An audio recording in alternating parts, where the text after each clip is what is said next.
Hello, Hannibal. Welcome to Hard Hats and Hard Truths, the Hannibal Board of Public Works podcast. I'm your host, Erica Mitchell, and I'm joined today by our Director of Operations of the HBPW, Matt Munzlinger. Thank you for joining us. Thank you for having me. Yeah, absolutely. We were in the thick of summer. It's been very hot, right? It's July, and it got very warm here towards the end of June.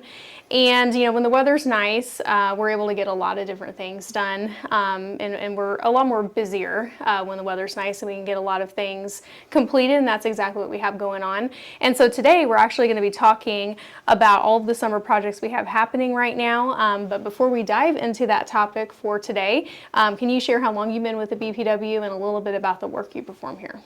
Yeah, I've been at the BPW a little over 18 years. I started as a water and wastewater plant supervisor, and now I'm at the Director of Operations level. I see my job as being the liaison between what admin wants completed, what our board members want completed, and actually working with our staff to get that completed. So. Yeah, definitely kind of connecting the dots, and you've served in some different roles here and gotten a taste of different areas of the business, but yeah, so we appreciate all that you do and how long you've been here. It's a long time. We have several employees that have been here for over 10 years and even over 20 years, so we appreciate all you do. And so I guess we'll go ahead and jump into our topic for today. And if you could just share, you know, like you said, you kind of are that's a great way to say it, a liaison between those different entities. So if you could just kind of provide a brief overview of the projects that we have that we're working on and what their importance is to the community. Okay, yeah. I'll start with electric. This summer we just completed our Indian Mounds substation rebuild last year. That was a big project. It was. Yeah, really big. We're kind of taking the summer off from those big projects, and we're focusing more on renewal and replacement of our existing infrastructure. So what that looks like is we're replacing poles. We go out periodically and test the poles to see if they're structurally sound, and then try to get those replaced in a manner when it's during normal business hours and not because of a storm event or some after hours event. Try to control costs that way. On sewer side of things, the biggest thing the public will probably see this summer from us is we're continuing to clean and televise our sewer mains. What we're doing is we're cleaning any debris that may be found in there, and then also going back and actually running a camera down it to look for any defects that could potentially cause us problems. And then how we handle that repair is dependent upon what the problem is, where the problem is, and ultimately what time we do have available to make that repair at that time. So it's a lot of proactive type of maintenance, basically. Okay. Another thing the public will see on the sewer side of things is as the city completes street paving, we'll go back and we'll raise those manholes to grade. That allows us access to do that proactive maintenance. The manholes are access to that underground infrastructure, and maintaining that is very key. And so if you drove down a newly paved street, you'll see that concrete donut around a manhole lid. That's where we've came through and raised that manhole to grade to provide a level driving surface and allow us access. On our water side of things, the main projects this summer are going to be, we're finishing up a main renewal and replacement over on Hayward and Ernest Streets. That was something that was located as we did leak detection. We had multiple leaks found on a section of main over there, so rather than make multiple repairs, we elected to upsize that undersized main and get better flows as well as repair those leaks. So crews should be completing that work here in the next week or two, and then they will go back and really work on leak detection, leak search. We're trying to keep as much water as possible in our system and get paid for that water.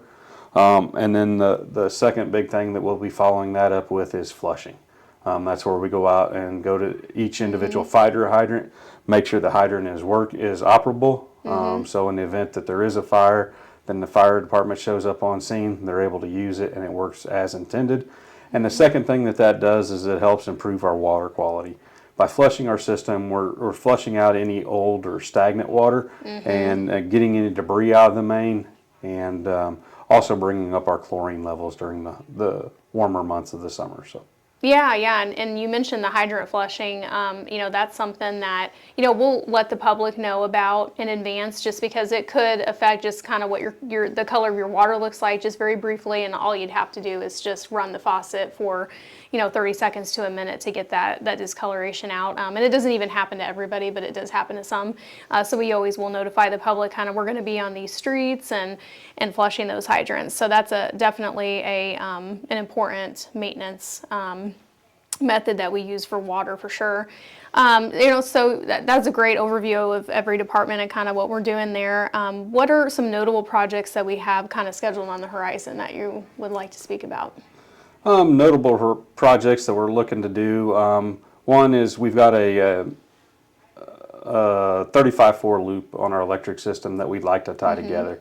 We've been trying to do that for, I don't know, 6 or 8 years. Timing has never been right. So we're going to really use this next 6 to 8 months, come together with a plan on how we're going to fund it, and hopefully move forward with that sooner than later so we can retire some older infrastructure that has met the end of its life, and rather than spending a bunch of money upgrading it or repairing it, we can install this new loop that would provide better system and be more accessible to us. On the sewer side of things, again, just make sure we're on top of our maintenance. We're looking at, we just completed a sewer lining project over the past 3 or 4 years in the downtown, outside the flood wall area. When the river would rise, we'd get inundated with river water at our wastewater plant. And so we spent a considerable sum of money lining those pipes. We've lined pretty much everything outside of those, outside the levee. And so the next step in that process will be sealing the manholes. There's always joints, cracks, whatever in the manholes, and so we would be looking to come in with some type of lining system that sealed the water out of those manholes and prevent groundwater from entering the sewer system, which we don't have to treat, and it costs us money when it gets in. Yeah. Water, again, continuing with our leak detection. I mean, that's going to be a continual thing. We want to keep the water in the pipes. We want to know about where leaks are when they are small, rather than when they're big and cause larger problems. The other big thing on the horizon for the water system is the lead service line replacement project. Right.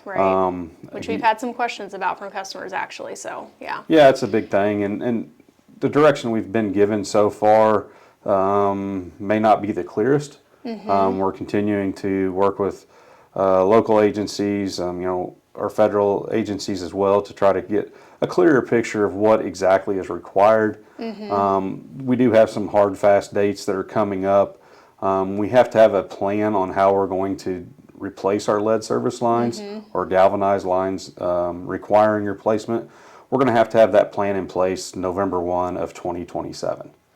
And then beginning January of 2028 through January of 2038, we have to have all those lead service lines or galvanized lines replaced that we've identified. And so next 6 months to 8 months, our big focus will be development of that plan, and then making sure we have time to fine tune it before we go into that November 1st deadline. Right.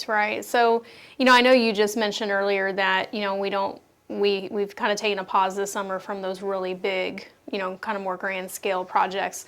Can you kind of shed some light on just how long of a process it is to, get from start to finish with like a project like Indian Mounds, for example? I mean, we're talking years usually that it takes to get through a big project like that. It just depends on what the magnitude of the project is. Like Indian Mounds, a big issue with it, or the big holdup or time consumption was property acquisition. If it's something we can't do in current city right away, or we don't presently own that piece of property to make that improvement, right? Coming together with a landowner, whether to get an easement or whether to purchase a piece of property, takes time. And so it adds time to that schedule. Another thing is funding. Each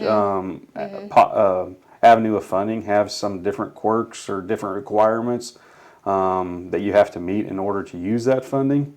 Some of it requires cultural assessment of the property or wetland surveys, and just dependent upon those type of projects going on and how those vendors that do that type of activity, how busy they are, has a big determination in how quick you can move through a project. Right, right. Once you get through all that stuff, and you're at the mercy of the contractor on some schedules, because the contractor has to have the time frame or the time available to do it.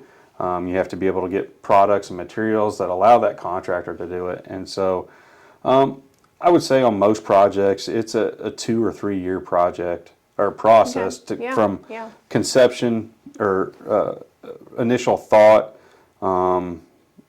planning, plans, construction, and project closeout. So.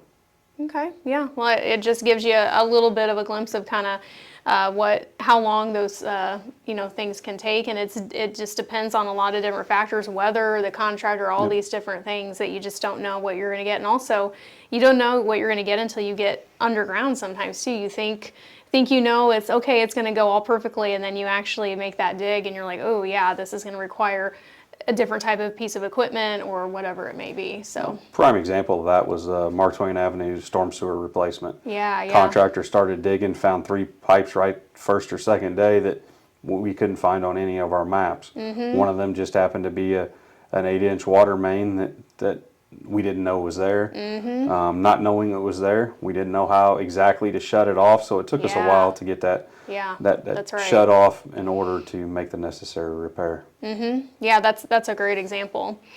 So yeah, very good information there. But before we wrap this episode, I like to ask every guest the same question. In your opinion, what would you say is the biggest benefit of Hannibal having a locally owned and operated utility?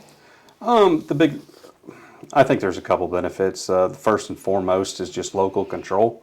If a customer has a complaint or an issue or something that they see that we're doing great, they can walk in the front door, they can talk to somebody and express that comment. Some of the larger IOUs or investor-owned utilities, you can't get through the door. You can't get anybody to respond to a voicemail or a phone call or an email. So that's a great point. Yeah. We're out in the community. I mean, I live here in town. I shop at the grocery stores, at the other stores, and so being approachable, being locally controlled is a big thing. Yeah, absolutely, 100%. I think sometimes that economic development piece can get overlooked, and just having the ability to come in when you have a concern and getting your answer the same day, or scheduling a meeting and you're able to get that turnaround a lot quicker than you would with an investor-owned. So that's a very good point.